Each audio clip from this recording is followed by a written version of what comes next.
This f***ing Ray movie. Welcome to Unleashed. And don't forget to join us on Patreon for early access and exclusive content. Here are the guys. Welcome to Unleashed. I'm James. Thanks for stopping by. If you're new here, hit that subscribe button. Shout out to all of our subscribers and Patreon subscribers. We really appreciate all of your support. Let's get right to it. This stupid Ray movie. I am so tired of the Ray movie and talking about it. I had a whole video planned out for today, but then, of course, this news drops about the Ray movie. And here we go. It's like a Denzel Washington movie. You know you don't have to do this. What if I already have? Deja vu. Let's take a look at the article from Variety right here on your screen. Check it out. Woo! Look at that. Fun times, am I right? Can't beat it. Nothing like being a Star Wars fan in 2024. Star Wars movie with Daisy Ridley loses screenwriter Stephen Knight.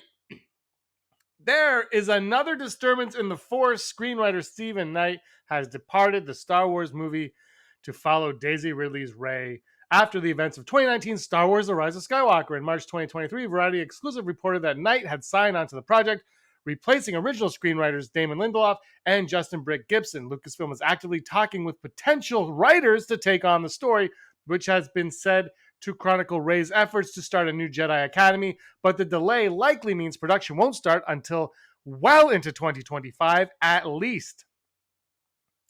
Charmaine Obaid-Chinoy is still attached to direct the film, which would be her feature debut. She previously directed episodes of Disney series Miss Marvel after twice winning the Oscar for Best Documentary Short Film. While discussing her latest documentary about designer Diane von Furstenberg, which premiered on Hulu in June, Obaid-Chinoy told Variety that the Star Wars story that interests me most is Rey's journey as a female Jedi. That's how I can best bring my experiences to it. Knight, meanwhile, has been a prolific creative in film and TV, writing the screenplay for the upcoming Maria Callas biopic Maria with Angelina Jolie, and feature film adaptation of his popular BBC series Peaky Blinders with Cillian Murphy, as well as creating a series for Fox, The Veil, Disney's Plus, 1,000 Blows, and the BBC This Town. The next Star Wars movie, The Mandalorian and Grogu, from director Jon Favreau, is scheduled to premiere in May 2026.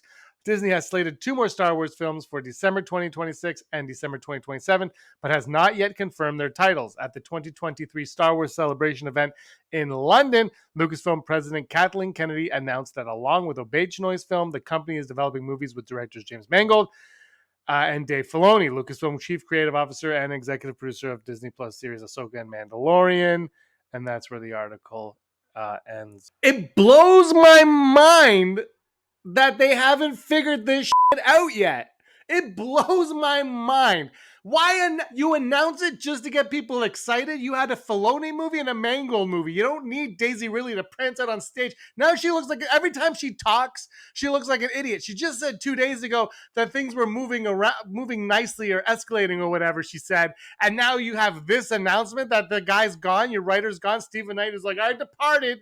No reason why he departed either. He just departs. It's a joke. What this? Star Wars, I love Star Wars to death, and that's probably why I'm a little bit passionate about what I'm saying right now. And let all the comments come in. Star Wars is dead. Star Wars has been dead for a long time. Bro, Star Wars is dead. You know what? Maybe it is. If you can't get a writer to write the most simplistic story you have. The easiest Star Wars movie to make is the Rey movie. But James, nobody likes Rey. Rey didn't have any character development. First of all, she did kind of. Everyone loved her after The Force Awakens. All you have to do is revert back to what everybody liked in The Force Awakens and make her a fun, energetic character that people want to go on a goddamn adventure on. But instead, I don't know what you're doing. You're trying too hard to tell some story that no one's going to care about. Tell a simple story. Star Wars is great. Tell a delightful story and people will show up. But again, no, I don't like Rey. I don't care if you don't like Rey. She's an established character with a very intriguing backstory that has not even scratched the surface of being developed. She has a dark side living within her for being a Palpatine. If you don't find that interesting, you don't like stories. I'm sick of Palpatine. Don't get me wrong. Don't bring him back. But the thing is, she is Dark Rey living within her. There's conflict within Rey, whether she likes it or not. There are things to explore within that character. There are new characters you could bring in. And what about Finn? Give the dude his due, man.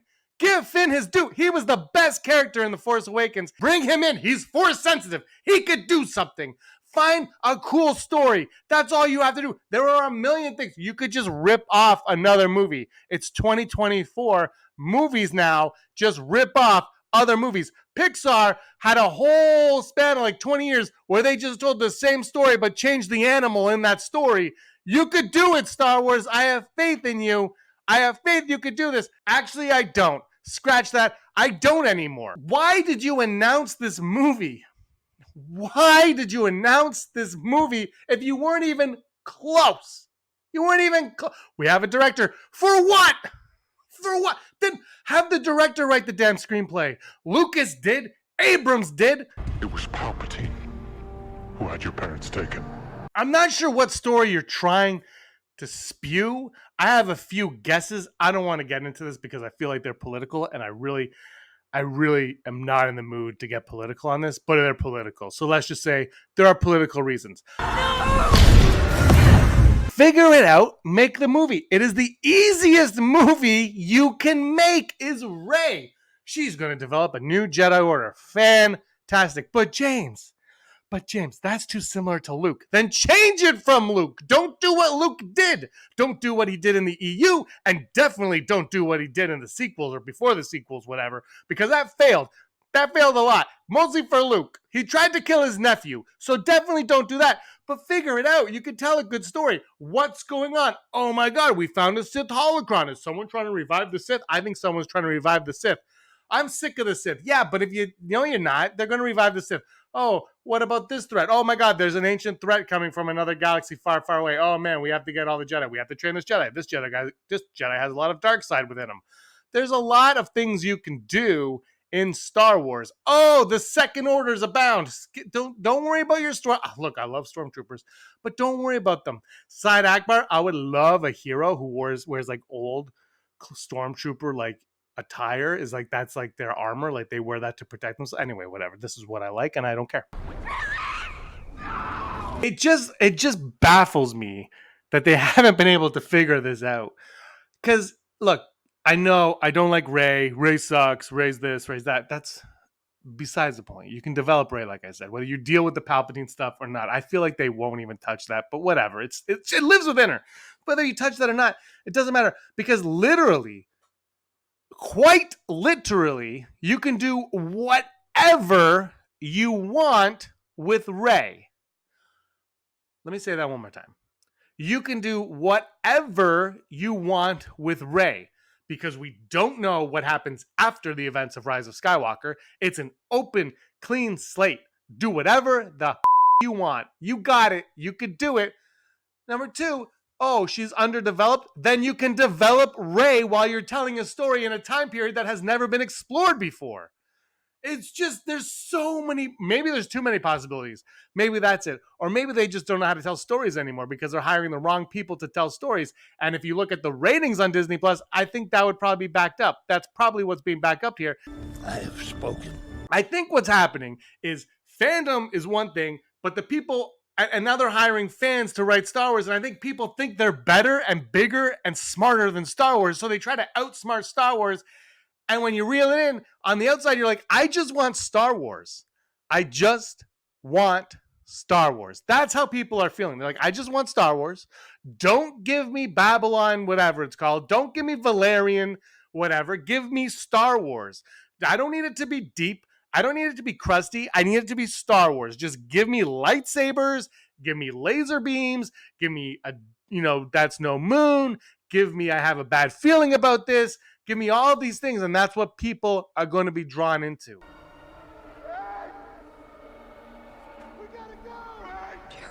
Just, you know what? Just tell the story about make Rey the Mandalorian and remake the whole Mandalorian show. The first season of Mandalorian, but with Rey. And she finds like a little droid. But the droid is the first ever Force-sensitive droid. How about that? The first ever force sensitive droid. Boom! Ridden Disney. Look, I got really dramatic there. It's YouTube. The reality is, I don't think it's as big as an issue as we're all making it out to be. But it is kind of annoying that they announced this a year and a half, almost 2 years ago, and there's been no progress. Daisy Ridley just recently said there's no script. Now she's saying there's progress on it, but is there? Isn't there? It's very annoying. As a fan, it's frustrating because you have, like I say, like I get the comments every time I do a video. I get the comments: Star Wars is dead. Disney ruined Star Wars. Wokeism ruined Star Wars. DEI ruined Star Wars. And all they do with these is they feed those narratives. Those narratives are fed, and I have to look at these comments, and I'm like, oh, this is so annoying. But you're not wrong. I can't say you're wrong because what they're showing me is not that. And now Mangold is still apparently doing this movie, which is, I think Mangold doing the Dawn of the Jedi movie. I didn't like the last. I love Indiana Jones. The last one was a slog, man. It was tough to get through. I really feel like Mangold's a hit or miss director. I know everyone loves Logan, but I actually love The Wolverine. I'm a big fan of The Wolverine. I'm curious to see what he brings to this. The world. I hope they don't. You know what? There's a lot in the EU, and I know Dale. I know you're gonna say it, Dale. We don't follow the EU. Lucas wouldn't have. But there's a lot of good stuff in there for the Dawn of the Jedi, and I hope they don't deviate too much. Because, like I said earlier in my fake rant, I hope you don't try to outsmart what's been done, and you don't try to outsmart Star Wars. Pay homage, respect to what fans know, right? And you can build on it, but respect it. That's what we want at the end of the day. This raid thing is pissing me off. I'm gonna drink. You guys have a great evening. Good night. Happy Friday. May the force of others be with you. Hey scumbags, thanks for watching. Don't forget to give us a thumbs up on our video. As always, please subscribe to our YouTube channel, Rebel Scum Podcast, for all the latest videos.